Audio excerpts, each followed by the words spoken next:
when we live in samsara, this is what we are all doing right now. Think about, why am I preaching this sermon to you right now? What do you think I'm doing? I'm paying back debts that I owe all of you. When I transfer merits at the end of the sermon, okay, as I do at the beginning of the sermon, before I sit on this seat, and I've told you this before when I worship the Buddha, I make a determination that may each and every one of you be able to understand this Dhamma, because I see all of you as being parents to me, mothers and fathers. You have all been, ever since I became a monk anyway, right? Because it is you who sheltered me, who gave me clothing, who gave me food, and so on and so forth. But putting that aside for a moment, in this infinitely long journey in samsara, there's not a single one of you who hasn't been a mother to me. Not a single one of you who hasn't been a father to me. So actually, I'm your child. As much as I'm your father. As much as I'm your mother, and a brother, and a sister. So we're all family. Okay? So this is me paying back debts. So if you give me a gilampasa at the end of this sermon, that is a debt being paid in one way. If you as much as offer someone a glass of water, why does the beggar stop at your house and didn't go to the one next door? Because there was a samsaric debt to be reconciled. That's why they stopped there and not next door. Why did you, when you hailed a taxi, why did that guy stop there? And why did the guy before that just drive past? Because there was a transaction that was due to be reconciled there. It's difficult for us to say what was the exact nature of the transaction. That I don't know, and I can't even begin to comprehend. But these are all transactions that we have had, we've brought along in samsara. Now, paying back samsaric debts is not a bad thing. But in the process of paying back these samsaric debts, we sometimes have to exert ourselves in ways which can be quite painful. A mother nurturing her child in her womb for 9 months.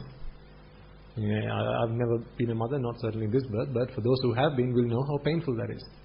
This is paying samsaric debts. Okay? So, if you calculate all the debts that you have ever taken up in samsara, we're going to have to be here for infinity and beyond to repay all those debts. The reason that we are here in samsara is because of our attachment.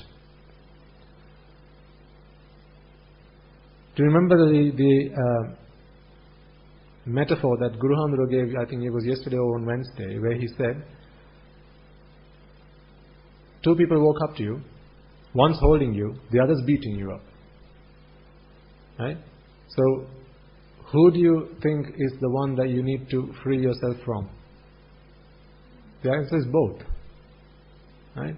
Because, of course, one guy's beating you up, but he can only beat you up because the other guy's holding you. So they're both bringing you pain. They're responsible for bringing you pain. So what he used this example or this metaphor was to help you understand,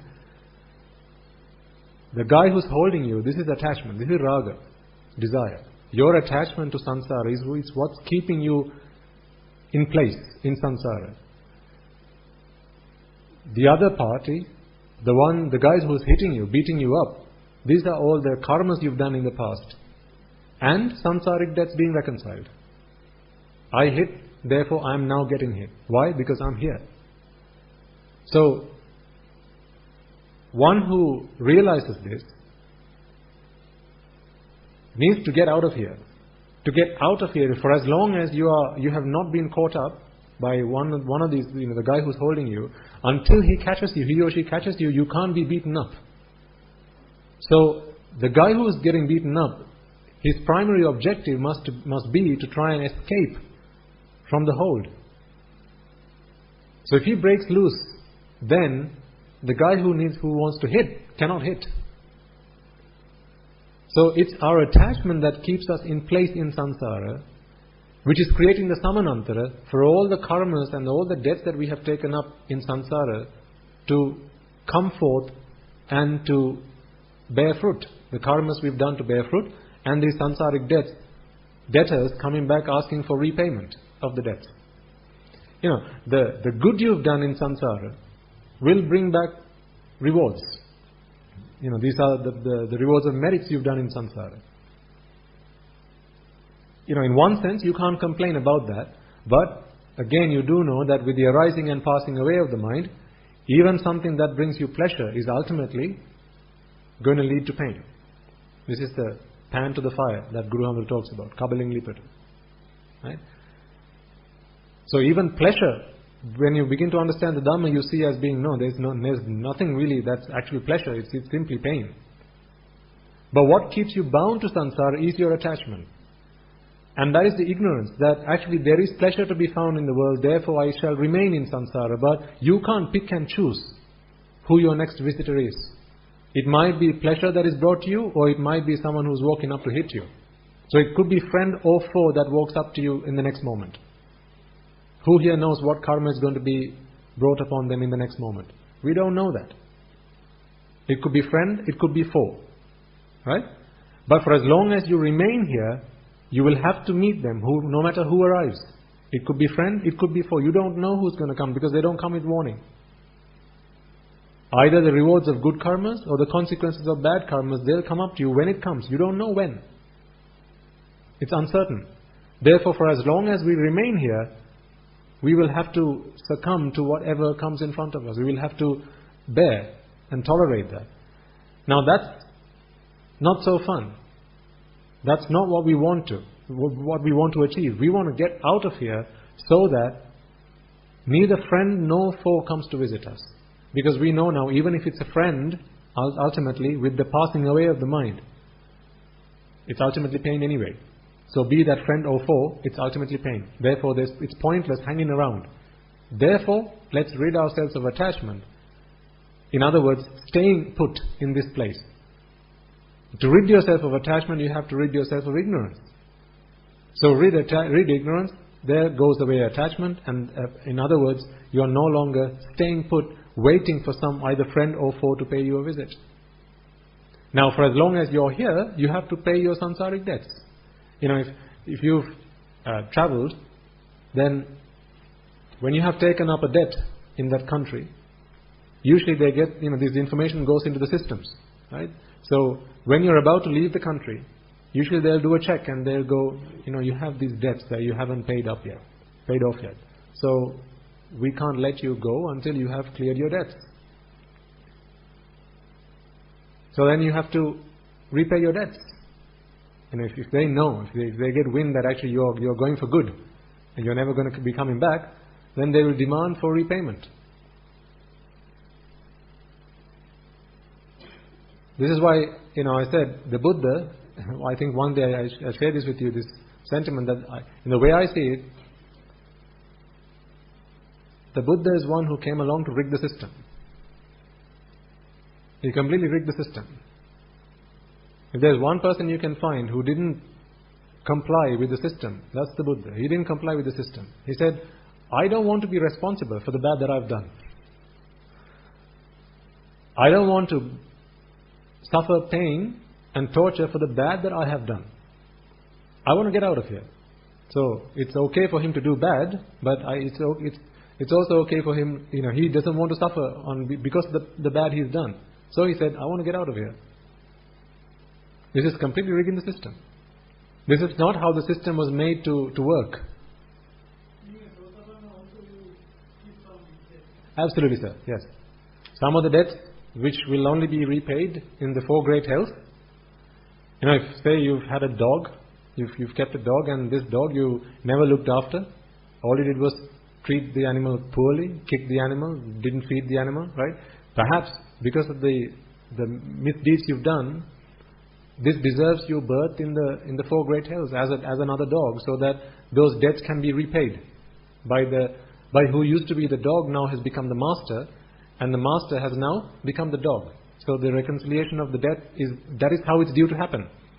But by becoming a Sotapanna, you have closed the gates to the four hells once and for all. So therefore you can never be born a dog again, and therefore those samsaric debts cannot be reconciled anymore. You have shut the gates. So they cannot happen now. Right? It's a write-off, yes. So when you become an anagami, for instance, all those samsaric debts, and when by samsaric debts I also include all the bad karmas you've done, okay? So all that inclusive,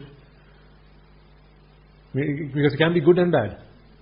If Sivali Maharatan Vahanse would be around today, he would still be receiving alms for all the alms that he'd given, all the giving away that he'd done, because he was chief disciple of the Buddha and chief among those who received the requisites from others, because that's how much he had given.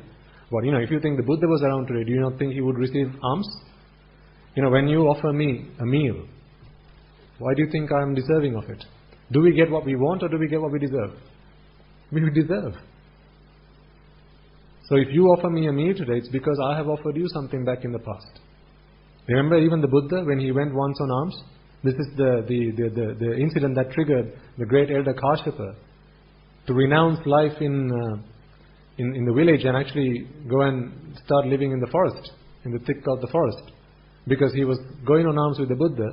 And on one occasion there was this lady who had offered him some sweet cakes, the Buddha, and later on he realized that this is not the Buddha. He actually wanted to offer it to Kashyapa, the great elder. So the lady came back and actually asked for the sweet cake from the Buddha, not realizing the significance of what she's doing here. She didn't realize actually this is my master's master. She didn't realize that. So she took that out of the bowl, and then the Buddha began to wonder, how come someone like me, who's perfected the art of giving like no one else, how come I wasn't deserving of this? And then he realized, this one lady I had never offered anything as much as a dime in this infinitely long journey in samsara. Therefore, I am not deserving of her charity.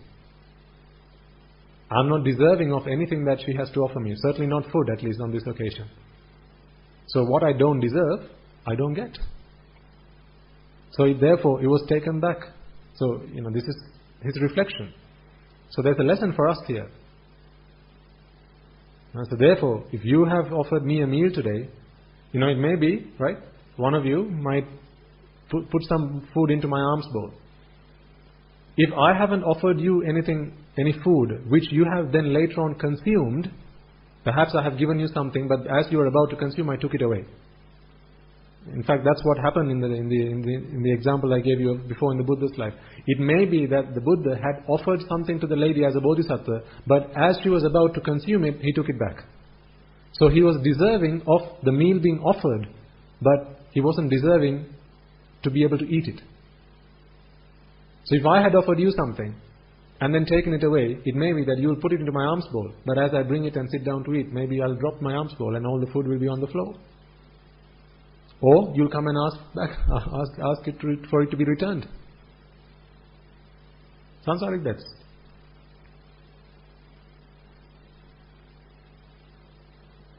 So the problem here is, if you consider, just thinking about this life, the good you have done versus the bad you have done, the ratio again is 1 to infinity.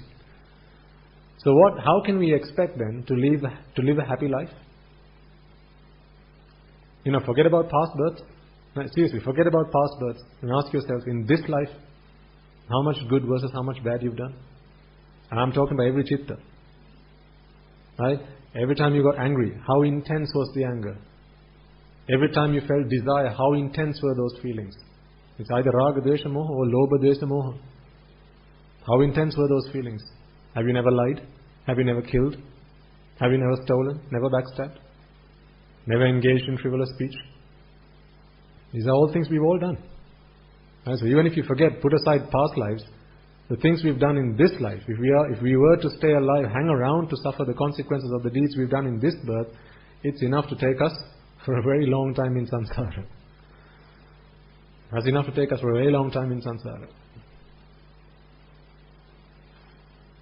Right? So this is the problem. We've done more bad than good. Therefore, hanging around, expecting only good stuff to be coming around on the conveyor belt is madness. This is why we need to get out of here. And even if it's the good stuff, still we know now that with the arising and passing away of the mind, as long as there's attachment, there's only going to be suffering at the end of it. So really, there's no such thing as good out there. Hopefully you get what I'm trying to get across here. There's no such thing as a good feeling or a pleasurable feeling, enjoyable, because ultimately it all leads to suffering. So if you take the end result, there's only suffering out there, not happiness. So there's no good and bad. Ultimately there's only bad and bad. Bad and worse. So, you can't find pleasure out there. It's only pain. It's only suffering. Then when you get that that understanding, I have to ask the question, why do you want to hang around?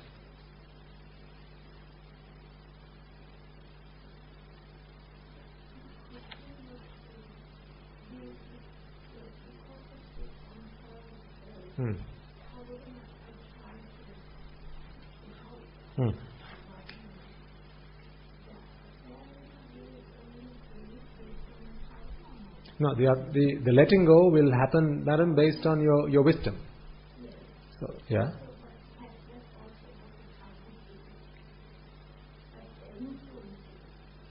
Your karmic influence will be as far as being able to understand the Dhamma. This is why, it can happen, yes. Right? So, why do we always seek forgiveness from the noble ones, the Aryapavad, and seek forgiveness from that before we start a sermon? Because there could be the bad karmas that we have done, which will come and hinder our understanding, and because that environment has to be created, where when you're listening to the Dhamma, you are able to understand it. The environment has to be created, but the bad karmas we've done, it may manifest itself whereby the moment that you're about to hear something, where this is what is required for you to make that next jump, you start to feel hunger, or you get a headache. That very moment, you start to get a headache. Now, your mind shifts. And now you are not paying attention to what's going on. Sometimes it might be someone makes a noise. Someone interrupts your attention. Someone disrupts you. Someone sneezes. That's enough. This is why we say, as much as you possibly can when you're in a sermon, try and restrain yourself and don't interrupt other people. Because sometimes what you do will one day come back to bite you. So therefore, if you're sat in a sermon and you're being quite noisy, it may be that one day when you're in that same situation, trying to understand the Dhamma, paying very close attention, someone else in the room will start to be noisy. This is sometimes paying reconciliation of samsaric death. And therefore, when the Dhamma is being preached, exactly what you need to hear, at that moment, someone sneezes. Or you feel hunger, you get a headache, you start to scratch somewhere, you feel an itch. These things can happen. So, we can't play hide and seek with karma. That's pointless. My point to you here is, not let's try and work out how to deal with karma. We can't deal with karma. That's beyond. It's far superior and it's above the Buddha. Even the Buddha has to succumb to when it comes to karma. He's secondary. Even he has to bow his head in front of karma. Remember, even the Buddha had to suffer the consequences of the bad deeds that he had done as a Bodhisattva. Not as a Buddha, but as a Bodhisattva. Why do you think the Bodhisattva had to go through asceticism for 6 years? These are all results of bad karmas he'd done as a Bodhisattva in the past. I think on one occasion where there was either a Pasai Buddha or a Buddha, I can't remember exactly, he was asked to come and listen to the teaching. And on 6 occasions, the Bodhisattva had said, "No, I don't mind. I'm not really interested. He can keep his teaching. I don't want it." On 6 occasions, he'd said that. And for each of those occasions, he had to suffer 1 year. That's why 6 years of asceticism. 6 years. 1 year per 1 rejection. How long did it take for him to say, "No, I don't want it, let him keep it"? Hardly a minute. But when it comes back in terms of consequences, now it's a whole year to repay that. Because it comes back with interest. And then it's very painful. So this is, and that was an Aripad. So that was a noble desecration. So this is why we have to be very careful about how we conduct ourselves with noble ones. How we address them, how we talk to them, right? And of course, it has to come with intention. Just because you have a style of talking doesn't mean you have to change that style in front of a noble person. That's not what I mean. What I mean is, if you have intention to insult them, then it's best that you don't associate them. If you have intention to hurt their feelings, it's best that you don't associate them, because that association can do you more harm than good. It's intent, because ultimately it's only intention that can bring you, that can lead to karma. Say there's one guy, and the way he talks is, he just says, he speaks quite loudly, or he speaks not in a very refined way. That's just the way he talks. So you can't say that just because that guy is talking to an arahant that he's committing Aripad. You can't say like that. It depends on what that person's intention is. Sometimes he might be speaking in very soft words, but the intention is to insult that person. Now that can be quite calamitous.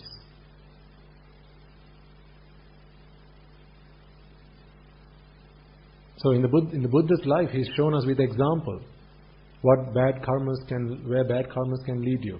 There were plenty of occasions where the Buddha could have, through his supernatural powers, influenced, at least to reduce the amount of pain that he had to suffer because of the karmas that he'd done. But he refrained from doing that because he wanted himself to be an example to other people. Even the Buddha has to succumb when it comes to karma. Karma is beyond me. Karma is above me. I can't control my karma. Kammasta komhi, kamma dayado, kamma patisarana, kamma yoni, kamma patisarana, kamma bandhu, yang kammang karissamiti, kalyanang va papa kamma. Kamma is my kinsman. Karma is my heir. It's the karma that determines either good or bad, where I'm going to be led to next. So the only thing we can do really is to get out of this circle of influence from the karma. For as long as we are in samsara, karma gets to call the shots. Jump and then we jump. Sit and we sit. It's like, what's that game we play? Simon Says? Is it Simon Says? Simon says jump, you jump. So really, karma says jump, you jump. Karma says sit, sit. Karma says walk, walk. Karma says die, now die. Karma says be born, be born. But if you get outside of the circle of influence of karma, where you are not born, then karma doesn't get to call the shots anymore. The karma that you have done is still there in the karma bhava, but it can't bear fruit because there has to be the samanantara. You have to be there for you to be either able to reward, bear the consequences, or the rewards of the good you've done. So, beg pardon? Oh, wow. I don't know. Because I can't claim to be an expert in karma. To be fair, I never will be. All I do know is karma is universal to everyone. Everyone and each and every one of us. It doesn't discriminate. It's very fair. Karma is fair. Things that happen to you, not unfair. It's always fair. Because it's what we get is what we deserve. So karma is always fair, and it's universal. What we need to do is to get out of the circle of influence of karma so that we no longer have to suffer for the bad that we have done.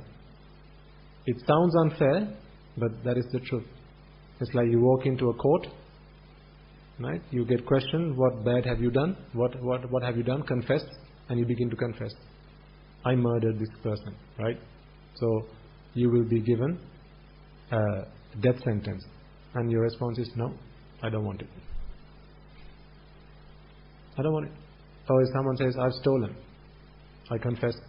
Okay, you will be sentenced to 5 years in prison. No, I don't want it. Sounds unfair, right? If you've done the bad deed, then you have to suffer.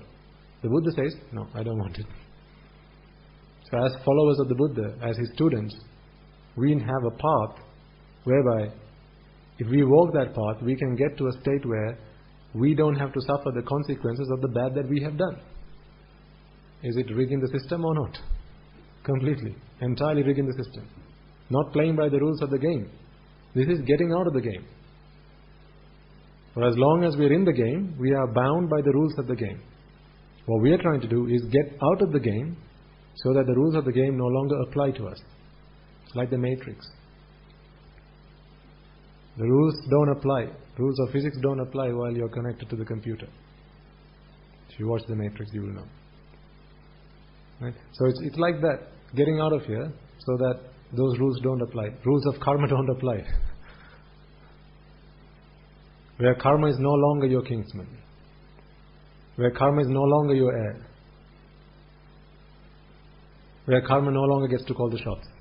Because you can only do that if you're around. If you're not here, I can't do anything to you. Can I? No.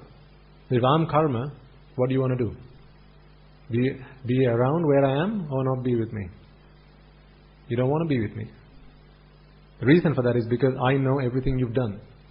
All the good you've done, as well as all the bad you've done.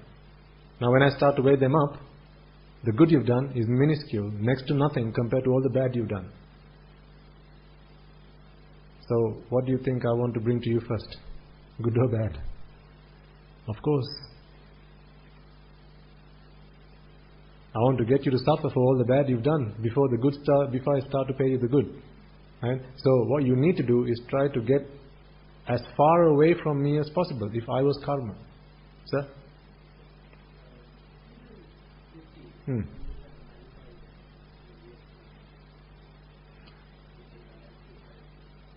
It's a question that gets asked quite often. It's a good question. But in the world of karma, negative and positive don't cancel each other out. The positives will have their own rewards and the negatives will have their own consequences. They don't nullify like that. If had that been the case, right, why do you think the Buddha would have suffered at all? The amount of good that he's done, if you put it on the scale, at least from our vantage point, it looks like he's done no bad at all. But even then, he had to suffer for the bad that he'd done. So, good brings you good, bad brings you bad. One doesn't cancel the other out. So if you have debts, you have to pay them. If you have savings, you get your interest. So just because you have savings in one bank and a debt in another bank, they don't cancel each other out. You have to pay the debt and you get the money from your interest. Or your fixed deposit or whatever. So that's how it works. It doesn't nullify. Thankfully. Because if you consider all the bad that we've done, thankfully they don't cancel each other out. Because then all of us should not be here right now. We should be in the four great hells. If that were the case. Because for every good we've done a billion bad things. So thankfully that's not how it works. We have just about managed to achieve and secure this human life because of some good that we've done. Some tremendous good that we've done. And now we have the chance to stop playing the game. Get out of this circle of influence. This chance we don't have always. When you're not in the Sugatiya, when you're not in the blissful plane, you don't have the choice of not playing the game. You don't have the choice of getting out. Then you're bound by the rules and regulations and you don't have a choice. Once in a while you get a chance to choose. Do you want to stay or do you want to go? And that chance only comes once in a very, very, very long time. So now you and I, we all have that chance. But everyone out there, every Tom, Dick and Harry is far too busy living and enjoying the merits of the good that they have done. That's what they're all doing out there. They're consuming all the merit that they have done. But once that's all consumed, it's back to business. Actually, we're all on holiday. This is a very short holiday we're all on. It's a weekend break compared to this long journey in samsara. Having been born human is it's not even a long weekend. It's just a weekend break, having been born human. But everyone out there, they're busy, far too busy living their weekend, enjoying their weekend break, going out and seeing the parks, walking around, going to the zoos, right? Having fun, dancing and clubbing and drinking and doing all those things, not realizing that this break is going to come to an end pretty soon. And then it's back to work.